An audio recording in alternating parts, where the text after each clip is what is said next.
Lähis-Idas asuva vulkaani aktiveerumine, mis oli maganud 700 000 aastat. Võimsad maavärinad Kagu-Aasias. Ebanormaalsed vedelikukolded Antarktika merepõhjas. Mis võiks ühendada kõiki neid nähtusi planeedi eri paigus?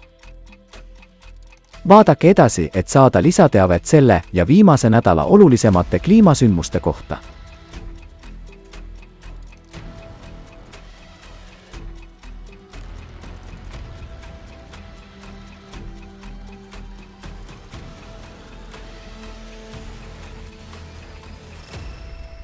Prantsusmaa.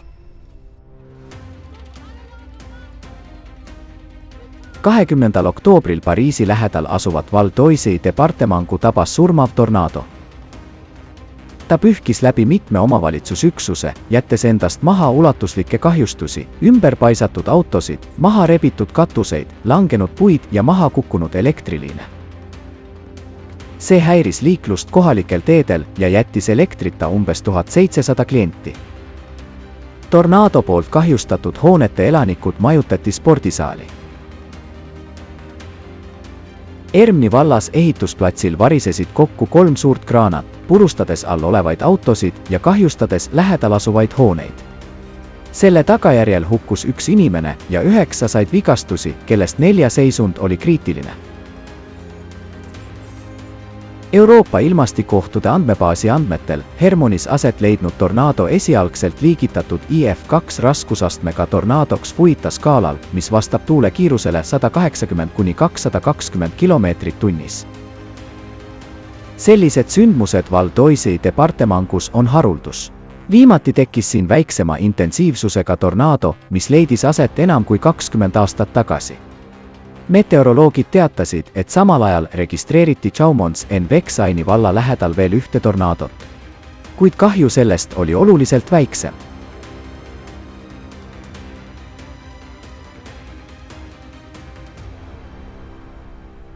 Uus-Meremaa.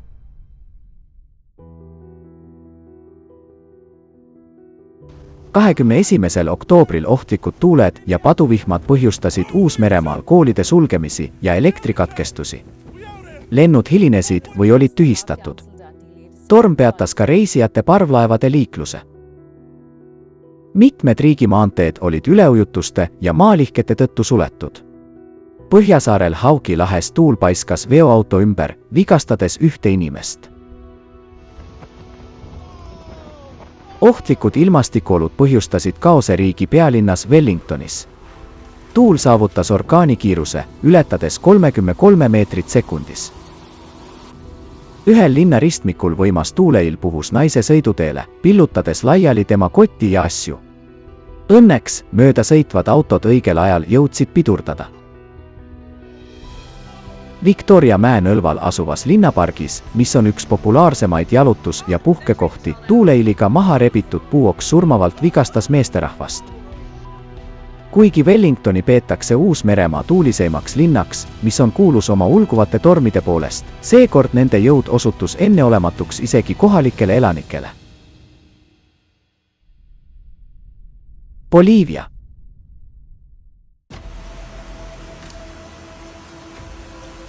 –16. oktoobril paduvihm ja rahe tekitasid Tarija linnale ja selle ümbrusele ulatuslikku kahju. Võimsad veevoolud hävitasid territoriaalplaneerimise osakonna hoonemüüri ja ka keskturg sai kahjustada. Vaid mõne minutiga linnatänavad ja väljakud said üle ujutatud ning kattusid paksu jääkihiga, rahehood ulatusid kohati peaaegu 2 meetrini. Katustele kogunenud rahe oli nii raske, et mõned neist ei pidanud sellele vastu. Regionaalhaigla, mitme kooli ja lasteaia katused varisesid kokku. Cercado provintsi maapiirkondades katastroof hävitas saagi ja põhjustas põllumeestele märkimisväärset kahju. Brasiilia. 18. oktoobril Lõuna- ja Kagu-Brasiilias mitmeid piirkondi tabas tugev tuul, mille kiirus ulatus kuni 100 kilomeetrini tunnis, põhjustades elektrikatkestusi ja hoonetele kahjustusi. Santa Catarina osariigis jäi elektrita ligikaudu 37 000 tarbijat. Kõige rohkem sai kannatada osariigi pealinn Florianopolis. seal tuuleilid ulatusid 90 kilomeetrini tunnis. Laste jalgpalliturniiri ajal tuul tõstis õhku tohutu telgi konstruktsiooni ja paiskas selle treeningväljaku lähedale maha, tekitades rahva seas paanikat. Üritus tühistati. São Paulo osariigis leidis aset järjekordne intsident. Ribeirão Preto linnas toimunud rahvusvahelise rannatennise turniiri ajal tuuleil rebis maha pealtvaatajate tribüünide katuse. 9 inimest sai vigastusi, üks neist raskelt. Matani linnas torm murdis puid ja rebis maha osa meditsiiniasutuse katusest. Monte Brazilelis oli tühistatud Aviva Monte muusikafestival, kuna osa lavast ja telgid varisesid kokku. Filipiinid. Alates 18. oktoobrist troopiline torm Fengsheng oli räsinud Filipiinide põhja ja keskosa, põhjustades tugevaid vihmasadusid, üleujutusi ja maalihkeid. Torm tabas Luzoni, Visayase ja Mindanao saari. Üle 22 000 inimese olid sunnitud oma kodudest lahkuma ja otsima varju ajutistes varjupaikades. Mitmed riigimaanteed olid suletud ja tühistatud üle tosina lennureisi. 2 provintsis fikseeritud ulatuslikud elektrikatkestused. Mindanao saarel Bukidnoni provintsis pärast tugevat vihmasadu toimus võimas maalihe, mis põhjustas riigimaantee ulatusliku varingu. 4-realise teelõik varises sügavasse kuristikku. Rusude alt leiti 3-rattaline sõiduk, selle 2 sõitjat on siiani teadmata kadunud. Maantee suleti liiklusele ja autojuhtidel soovitati teha ümbersõitu, mis pikendaks nende teekonda vähemalt 60 kilomeetri võrra. 19. oktoobril Quezoni provintsis toimus järjekordne tragöödia. Torm kukutas tohutu puu bambusmajale, täielikult selle hävitades. 1 perekonnast hukkus 5 liiget, sealhulgas 2 last. Ellu jäi vaid 1 teismeline. Üle riigi torm nõudis vähemalt 7 inimese elu. Malaisia. 15. oktoobril Selangori osariigi Kuala Langati ringkonda tabas võimas torm. 1 kannatada saanud külavanem ütles, et torm algas ootamatult. Taevas oli selge ja ta poleks oodanud, et tuul hävitab 5 minutiga 10 maju. Ta nimetas seda nende küla 50 aasta jubedamaiks tragöödiaks. Torm tekitas võimsa tornaado, mis rebis maha katuseid, hävitas seinu ja aedu ning väänas metallkonstruktsioone. Tuul murdis puid ja elektriliinide tugiposte. Algkooli katuse osa varises kokku, tekitades õpilaste seas paanikat. 11 last said vigastada, neist 2 said tõsiselt ja hoone kuulutati ohtlikuks. 1000 vilistada õpilast viidi üle kaugõppele. Torm hävitas ka seadusandliku kogu koordinaatori kontori, mille rusude alla jäi lõksu 1 naine. Õnneks päästjad ta kiiresti vabastasid ja toimetasid haiglasse. Kokku sai kahjustada üle 40 maja, 6 kooli ja 1 võimla. Samuti tööstuspiirkond sai märkimisväärset kahju.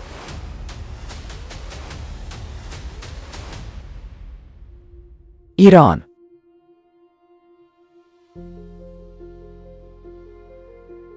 Iraani Sistani ja Balutšistani provintsis Pakistani piiri lähedal asuvat Taftani stratovulkaani enam kui 700 000 aastat peetud kustunuks. Kuid selle aasta oktoobris avaldatud uuring näitas, et ta näitab aktiivsuse märke. Hiina, Saksamaa ja Hispaania teadlaste rahvusvaheline meeskond registreeris satelliitvaatluste käigus vulkaani tipu tõusu 9 sentimeetri võrra kõigest 10 kuuga juulist 2023. kuni maini 24. Samal ajal kui mitmesuguste gaaside fumarooli heitkogused ulatusid 20 tonnini päevas, mis viitab jätkuvale magmaatilisele degaseerimisele. Pinna tagasivajumise puudumine näitab, et rõhk vulkaani ülemises hüdrotermaalses süsteemis on endiselt kõrge ja Taftani tipus püsib freaatiliste või magmaatiliste pursete kõrge oht. Tähelepanuväärne on ka see, et deformatsiooniga ei kaasnenud märgatavat sadu ega seismilisi tõukeid, mis on selliste sündmuste tavapärased käivitajad. See tähendab, et Taftani häireallikas peitub temas endas. Teadlased usuvad, et põhjuseks oli kas kuumade vedelike ja gaaside kogunemine hüdrotermaalsesse süsteemi või siis ajutine magmaatiline sissetung.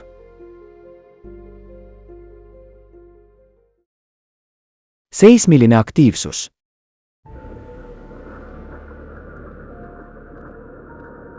Eelmisel nädalal planeeti raputas järjekordne võimsate maavärinate seeria magnituudiga 6 või enam. Õnneks ükski neist sündmustest ei põhjustanud tsunamisid ega viinud inimohvriteni, kuid tugevate maavärinate ebatavaliselt kõrge sageduse tõttu nende piirkondade elanikud tunnevad tõsist muret ja on pidevalt valvel. 16. oktoobril Indoneesia Paapua provintsi tabas võimas 6,6 magnituudine maavärin. Maavärina epitsenter asus Sarmi ringkonnas. 10 hoonet said ränki kahjustusi, sealhulgas elamud, mitu kirikut, turg ja taristu. 17. oktoobri hommikul Filipiinide Surigao del Norte provintsi tabas 6 magnituudine maavärin. Seismiline sündmus oli jätkuks tugevate maavärinate seerias, mis on saarestikku raputanud septembri lõpust saati ja põhjustanud osalist kahju hoonetele. Traki väinapiirkonnas täheldati ka suurenenud seismilist aktiivsust. 10. oktoobril seal registreeriti võimas maavärin magnituudiga 7,6, millele nädal hiljem järgnes teinegi tugev värin magnituudiga 6,3. On oluline märkida, et kogu ajaloo vältel on piirkonnas registreeritud vaid 4 maavärinat magnituudiga üle 7, millest 3 toimusid selle aasta esimese 6 kuu jooksul. Antarktika. Antarktika merepõhja uurimise käigus tehti rabav avastus.